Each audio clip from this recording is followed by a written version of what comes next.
Assalamualaikum warahmatullahi wabarakatuh. Waalaikumsalam warahmatullahi wabarakatuh.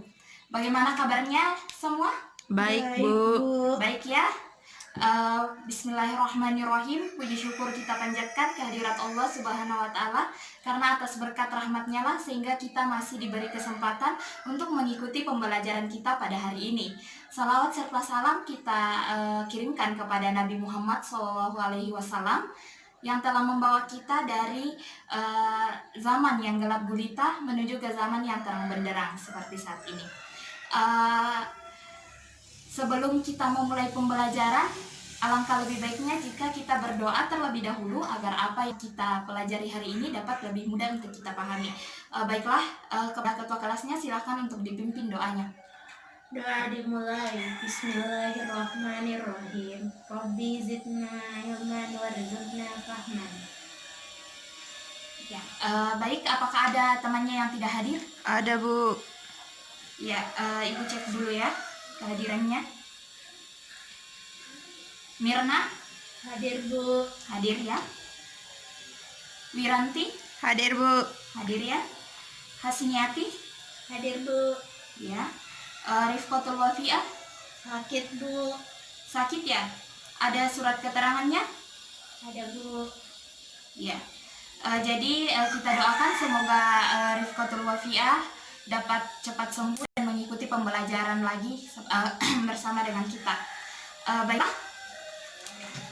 Untuk hari ini, Ibu ingin mengulas kembali atau merecall kembali materi kita yang minggu lalu. Apakah masih ada yang ingat minggu lalu kita belajar tentang? Sistem pencernaan. Iya betul, jadi minggu lalu tentang sistem pencernaan ya. Jadi pada sistem pencernaan itu kita bahas minggu lalu terdapat juga beberapa organ pada sistem pencernaan. Jadi pada sistem pencernaan itu ada dua organ, ada organ utama dan ada organ tambahan.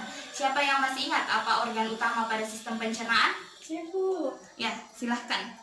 Organ utama pada sistem pencernaan yaitu mulut, faring, esofagus, lambung, usus halus, usus besar, dan anus. Ya, jadi betul sekali ya yang disebutkan oleh temannya.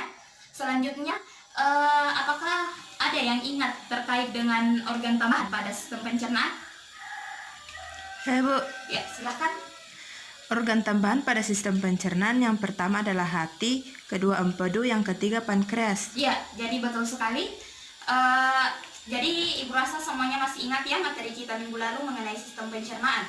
Nah, untuk hari ini kita akan masuk pada materi sistem pernafasan. Tentunya semuanya pasti sangat lumrah sekali mendengar apa itu sistem pernafasan. Jadi, apakah ada yang bisa menjelaskan apa itu sistem pernafasan? Ya, ataukah sebelumnya apakah ada yang tahu apa itu bernafas? Saya, Bu. Ya, silahkan Era. Bernafas ialah proses mengambil oksigen dan mengeluarkan karbon dioksida serta uap air. Ya, jadi betul ya, bernafas adalah proses untuk mengambil oksigen dan mengeluarkan karbon dioksida beserta dengan uap air. Nah, pernafasan ini sangat dekat sekali dengan kehidupan kita sehari-hari. Nah, misalnya, Ibu kasih contoh pada materi terkait materi sistem pencernaan minggu lalu. Jadi sebenarnya setiap sistem dalam tubuh kita itu saling terkait. Jadi kalau pada sistem pencernaan dia mengambil bahan-bahan makanan untuk kemudian diubah menjadi energi. Nah, sistem pernafasan ini dia berperan sebagai bahan bakarnya. Jadi dia penyedia bahan bakarnya. Jadi oksigen ini dia berperan sebagai bahan bakar yang bersama-sama nantinya dengan bahan makanan seperti karbohidrat dan sebagainya, itu kemudian akan bermetabolisme di dalam mitokondria untuk menghasilkan energi. Nah, jadi semua contoh yang Ibu berikan itu adalah kaitannya dengan materi kita hari ini, yaitu sistem pernafasan. Baiklah, pada sistem pernafasan ada beberapa tujuan atau ada beberapa poin yang harus kita capai melalui pembelajaran ini. Nah, untuk beberapa tujuan yang akan kita capai melalui pembelajaran kita pada hari ini, itu ada 4. Yang pertama adalah peserta didik diharapkan mampu mengidentifikasi organ-organ yang berperan dalam sistem respirasi. Yang kedua adalah peserta didik diharapkan dapat menganalisis hubungan dari struktur jaringan dan fungsi organ-organ pada sistem respirasi. Yang ketiga adalah peserta didik diharapkan dapat menjelaskan bagaimana mekanisme pernafasan dada dan bagaimana mekanisme pernafasan perut. Yang terakhir adalah peserta didik diharapkan mampu mengaitkan antara fungsi dari sistem penyusun organ-organ penyusun sistem respirasi dengan mekanisme sistem pernafasan. Baiklah, sebelum kita masuk lebih dalam pada proses pembelajaran kita, maka Ibu akan menayangkan terlebih dahulu sebuah video yang terkait dengan sistem respirasi. Selanjutnya bagi anak-anakku silahkan dicatat mengenai apa-apa saja struktur dan fungsi sistem respirasi berdasarkan dari video. Pertama, pada sistem pernafasan, di mana nanti pada hidung ini dia memiliki dua fungsi utama. Yang pertama adalah digunakan untuk menyaring udara, dan yang kedua digunakan untuk proses menghangatkan udara yang masuk. Untuk proses penyerapan udara ini dilakukan oleh dua bagian. Yang pertama adalah rambut hidung, dan yang kedua dilakukan oleh mukus. Kalau nama lainnya adalah lendir. Ini digunakan supaya debu-debu yang masuk ke sistem pernafasan pada manusia ini dia dapat disaring, tidak masuk ke dalam paru-paru. Dan yang kedua, menghangatkan udara ini dilakukan pada rongga-rongga yang ada di bagian sini. Di sini ada rongga-rongganya yang digunakan untuk menghangatkan udara. Kenapa perlu dihangatkan? Karena bertujuan supaya udara yang masuk itu tidak terlalu dingin. Kemudian pada organ yang kedua, di bagian bawahnya, di bagian sini nih, nomor 2, ada yang dinamakan dengan faring. Nah, fungsi utama dari faring ini adalah dia merupakan pertemuan antara saluran makanan dengan saluran pernafasan.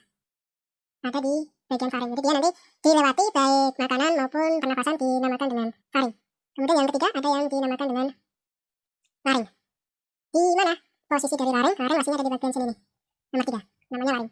Nah, pada bagian laring ini dia akan membentuk yang dinamakan dengan jakun. Kalau pada laki-laki jakun akan lebih menonjol dibandingkan perempuan. Dan juga pada bagian laring juga ada yang dinamakan dengan epiglottis. Nah, di bagian epiglottis inilah yang kadang bisa menyebabkan yang dinamakan tersedak.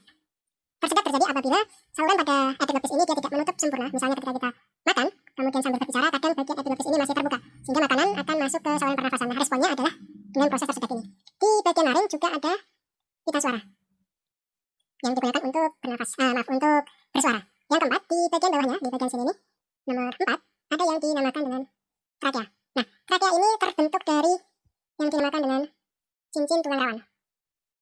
Jadi dia terbentuk dari cincin tulang rawan, yang juga di bagian sini ada yang namanya jaringan epitel bersilia. Nah, tujuannya pada epitel bersilia ini adalah digunakan untuk mendorong mukus keluar. Jadi, silia-silia ini atau rambut halus yang ada di bagian jaringan epitel ini digunakan supaya mukus itu nanti bisa dikeluarkan lewat sistem pencernaan makanan. Itu untuk trakea. Di bawahnya, nomor 5 di bagian sini. Nah, di bagian sini, nomor 5, di sini ada yang namanya bronkus, percabangan dari trakea.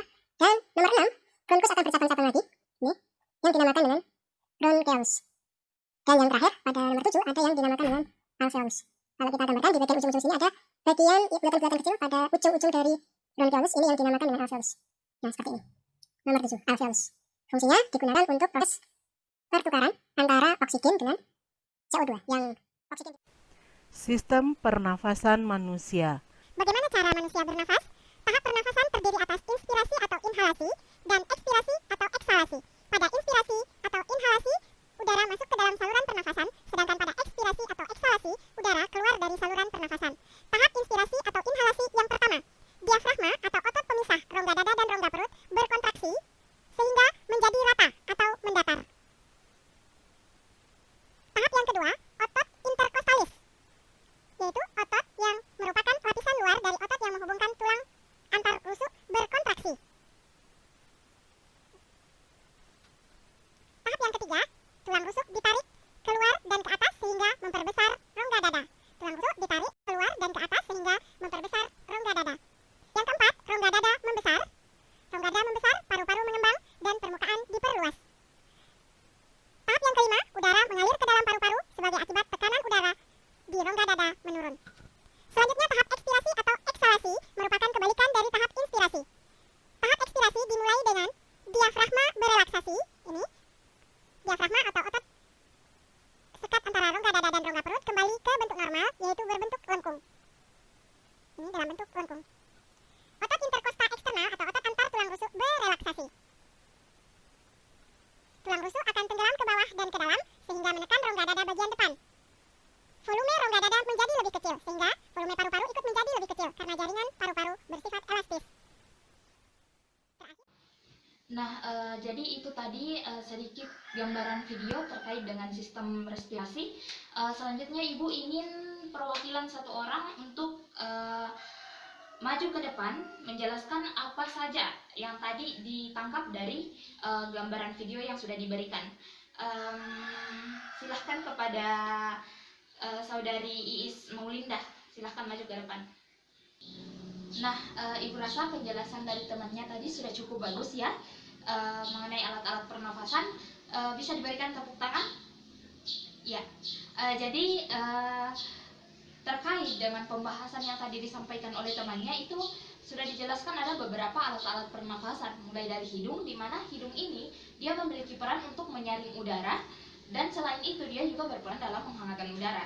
Yang selanjutnya adalah ada yang disebut dengan laring. Nah, laring ini adalah saluran udara yang terletak pada bagian depan dari faring. Nah, di laring ini juga terdapat yang disebut dengan pita suara. Selanjutnya setelah laring ada yang disebut dengan trakea, di mana trakea ini dia merupakan saluran lanjutan dari laring. Nah, dia memiliki cincin tulang rawan yang berbentuk huruf C. Yang selanjutnya setelah dari trakea dia akan bercabang di kanan dan di kiri. Percabangan ini disebut sebagai bronkus.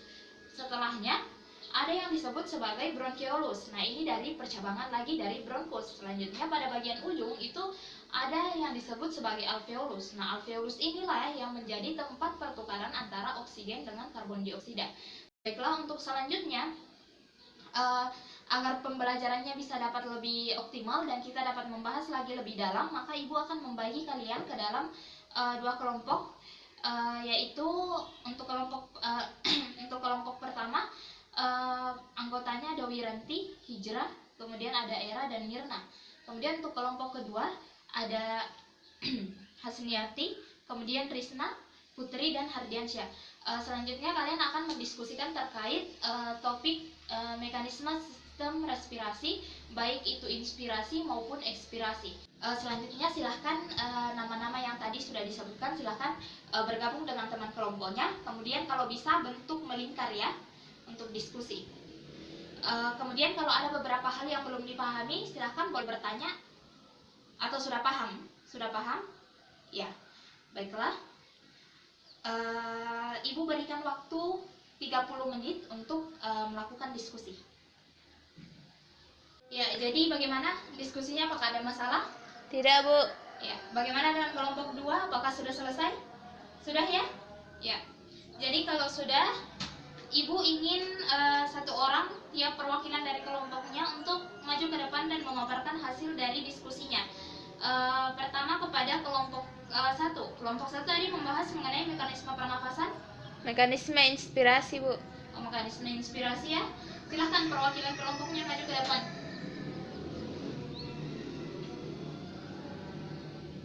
Ya, baik. Jadi bagus sekali ya, berikan tepuk tangan dulu kepada temannya. Tadi sudah dijelaskan dari kelompok 1 mengenai mekanisme inspirasi. Mungkin dari kelompok yang lain mungkin ada yang kurang dipahami. Silahkan bertanya. Ya, silahkan kepada Saudari Wiranti, silahkan bertanya. Pertanyaan saya adalah, mengapa mekanisme inspirasi disebut pernapasan aktif? Ya, baik, silahkan kepada kelompok 1, boleh dijawab. Ya, jadi bagus sekali ya. Jadi terkait dengan pertanyaan temannya tadi, Ibu sedikit menambahkan saja bahwa mekanisme inspirasi pada pernafasan itu disebut juga sebagai proses aktif yang dilakukan oleh kerja otot. Artinya dia disebut mekanisme aktif karena dia melibatkan kontraksi dari otot. Jadi berbeda ya nanti dengan pembahasan dari kelompok 2. Jadi selanjutnya untuk kelompok 2 perwakilannya silahkan maju ke depan dan memaparkan memaparkan diskusinya mengenai mekanisme ekspirasi pada pernafasan. Silakan. Ya, perwakilannya silahkan ke depan. Ya, baiklah. Jadi bagus sekali ya. Dari penjelasannya tadi kita dapat mengetahui bagaimana perbedaannya. Jadi Kalau pada mekanisme inspirasi tadi sudah dijelaskan, dia merupakan proses yang aktif karena dia melibatkan kontraksi otot. Sedangkan kalau misalnya pada mekanisme ekspirasi, dia merupakan proses pasif, artinya dia tidak memerlukan kontraksi dari otot. Ya, jadi tadi sudah dilakukan diskusi, perwakilan kelompok 1 dan kelompok 2 sudah maju ke depan untuk memaparkan hasil diskusinya. Selanjutnya Ibu ingin satu orang untuk menarik kesimpulan dari hasil diskusi kita pada hari ini. Ibu ingin, silahkan Putri, tolong disimpulkan. Saya akan menyimpulkan hasil dari diskusi ini. Mekanisme pernapasan dilakukan oleh kerja otot utama, yaitu otot interkostalis luar dan otot diafragma, serta otot-otot tambahan atau otot aksesori. Dalam suatu siklus pernapasan terjadi satu kali menghirup udara atau inspirasi dan satu kali proses menghembuskan udara atau ekspirasi. Inspirasi merupakan proses aktif yang dilakukan oleh kerja otot atau memerlukan kontraksi otot, ditandai dengan otot interkostal eksternal berkontraksi, ditandai juga dengan otot diafragma berkontraksi. Sementara ekspirasi merupakan proses pasif dari yang tidak memerlukan kontraksi otot, ditandai dengan otot interkostal luar yang berelaksasi serta otot diafragma yang berelaksasi. Ya, jadi mungkin bagus sekali ya, berikan aplaus pada temannya. Ibu rasa untuk materi ini semuanya sudah paham, atau masih ada yang ingin ditanyakan? Semua sudah paham ya? Ya, baiklah. Semua ini sudah selesai. Jadi sekarang Ibu ingin mereview kembali materi yang sudah kita pelajari pada hari ini. Jadi tadi materi pertama yang kita pelajari itu mengenai alat-alat pada sistem pernafasan. Siapa yang bisa menyebutkan apa alat-alat tadi pada sistem pernafasan? Saya, Bu. Ya, silahkan Putri. Alat-alat pada sistem pernafasan: pertama hidung, kedua laring, ketiga trakea, keempat bronkus, kelima bronkiolus, dan keenam alveolus. Ya, jadi betul sekali.